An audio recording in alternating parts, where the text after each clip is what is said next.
नमस्ते, प्रणाम। आज मैं आप सबके बीच विवाह जैसे विषय को लेकर उपस्थित हुआ हूँ। जी हाँ, विवाह जैसे विषय को लेकर उपस्थित हुआ हूँ। आप सभी कायनात के लोगों से अपने इस विषय पे विनोद की अपेक्षा रखता हूँ, न कि विवाद की अपेक्षा रखता हूँ। ठीक है?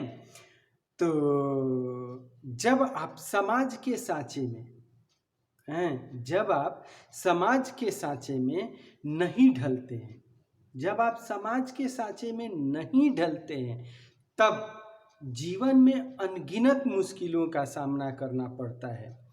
जिस समाज से आपके जीवन की शुरुआत होती है, उसी समाज में जीवन का अंत भी होता है। इसे समझिए जरा, ये समझने की चीज़ है। आप कहते हैं ना, या आप बहुत सारे लोगों से सुने होंगे कि ये दुनिया किसी काम की नहीं, ठीक है, ये समाज किसी काम का नहीं। तो शायद उन लोगों को ये नहीं मालूम कि उसी दुनिया, उसी समाज, आप ही की समाज का अनुपम, ठीक है, अनुपम उपहार है आपको आपका विवाह। जी हाँ, विवाह एक सामाजिक रिवाज है, सामाजिक परंपरा है, शुभ सगुन है व्यक्ति के जीवन का। और परंपरा, सामाजिक परंपरा, ठीक है, सामाजिक परंपरा चाहे कोई भी हो, चाहे कोई भी हो, बड़ा ही पवित्र होता है। जीवन में रंग भर कर हमें जीना सिखाता है सामाजिक परंपरा, ठीक है। उन्हीं परंपराओं में एक बहुत ही पवित्र परंपरा है विवाह। जी हाँ, एक बहुत ही पवित्र परंपरा है विवाह। वैसे तो समाज की अनगिनत पवित्र परंपराएं हैं, ठीक है, लेकिन उनमें सबसे महत्वपूर्ण परंपरा है विवाह। इस समाज में आपके अलावा आपका कुछ भी नहीं है, ठीक है। आप भी अपने आप में अपने लिए नहीं है, आप किसके लिए हैं? समाज के लिए, ठीक है। आप सोचते हैं ना कि बेटा और बेटी आपके हैं, जी नहीं, आपके नहीं हैं, ठीक है।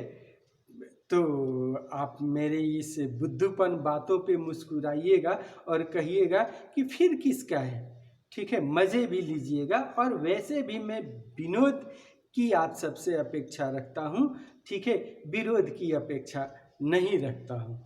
जरा सोचिए कि आप कह रहे हैं ना कि बेटा बेटी हमारे हैं, ठीक है, आपके नहीं हैं। क्यों नहीं है? जरा सा सोचिए और समझिए इसे। जब आप बेटी का ब्याह कर देंगे समाज में, ठीक है, तो समाज से ही दामाद ले आइएगा, ठीक है, और बेटी को दामाद के साथ विदा कर दीजिएगा। बाद में, ठीक है, विदा करने के बाद, ब्याह के बाद, है आपकी हिम्मत कि आप अपने बेटी को अपने मन से, बिना उसके ससुराल पक्ष वालों से पूछे बगैर अपने घर बुला लें? नहीं, ठीक है, आपका जवाब नहीं होगा। आप ही का क्यों, सारे समाज का जवाब होगा नहीं। ठीक वैसे ही आप अपने बेटे का ब्याह कर देते हैं और समाज से बहू अपने घर ले आते हैं, तो है आपकी हिम्मत कि बहू के मर्जी के खिलाफ कुछ भी कर लें? अगर आप कुछ भी करते हैं तो दुख ही पाएंगे, ठीक है। इसलिए बहू के मर्जी से चलना अनिवार्य ही नहीं है, सामाजिक आवश्यकता भी है, ठीक है। तो विवाह एक सामाजिक रिवाज है, विवाह एक सामाजिक परंपरा है, जो कि आपके जीवन में अनेकानेक खुशियों का रंग भरकर आपको जीना सिखाता है ये समाज, ठीक है। किसके द्वारा? विवाह के द्वारा। अब जरा सोचिए इस सृष्टि के लिए विवाह भगवान की अद्भुत और अनुपम उपहार है। ठीक है, और नौ वर वधु के लिए जीवन भर का साथ है, तो मिलकर रहने का नाम है विवाह। वर वधु दोनों के लिए, ठीक है, वर वधु दोनों के लिए एक दूसरे के प्रति उत्तरदायित्व लेने का सामाजिक ढंग है विवाह। ठीक है, एक दूसरे के प्रति सामाजिक ढंग है क्या? उत्तरदायित्व लेने का। ठीक है, और जरा सोचिए ना, समाज के लिए कितना इम्पोर्टेंट है विवाह। ठीक है, तो जो लोग भूखों मरते हैं, जो लोग गरीब ही नहीं अति गरीब होते हैं, ठीक है, वो भी विवाह करते हैं। क्यों हैं? वो इसलिए कि अपने समाज को बढ़ाते हैं, अपने वंश को बढ़ाने के लिए, अपने वंश को चलाने के लिए विवाह जैसे रस्मों और रिवाज में बनते हैं। ठीक है, तो 9 वर वधु के लिए और एक सच्चे जीवन साथी के लिए, एक सच्चे जीवन साथी के लिए क्या होना चाहिए? समझदारी, जिम्मेदारी, चाल चलन और उसमें दयालुता का भाव होना चाहिए, न कि खूबसूरती और शारीरिक आकर्षण का भाव होना चाहिए। ठीक है, शारीरिक आकर्षण और खूबसूरती का भाव कभी भी नहीं होना चाहिए। क्यों? क्योंकि विवाह का उद्देश्य क्या है? विवाह का उद्देश्य है दो आत्माओं का पवित्र गठबंधन।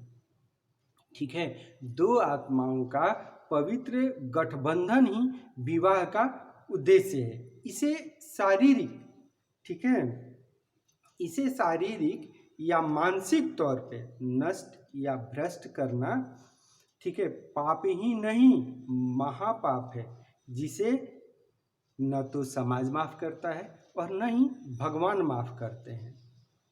मैं, जहाँ तक मेरी बात है, तो मैं तो यही कहूँगा कि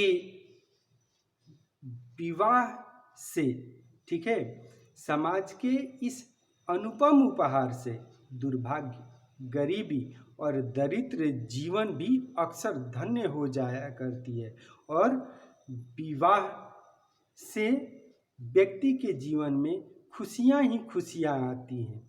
कहीं मैं कुछ गलत तो नहीं कह गया? निर्णय आप सभी का, आप सभी स्वयं विचार कीजिएगा। मेरी जो बातें थीं वो बातें आप सबके समक्ष रख दिया, बस इतना ही। नमस्ते, प्रणाम।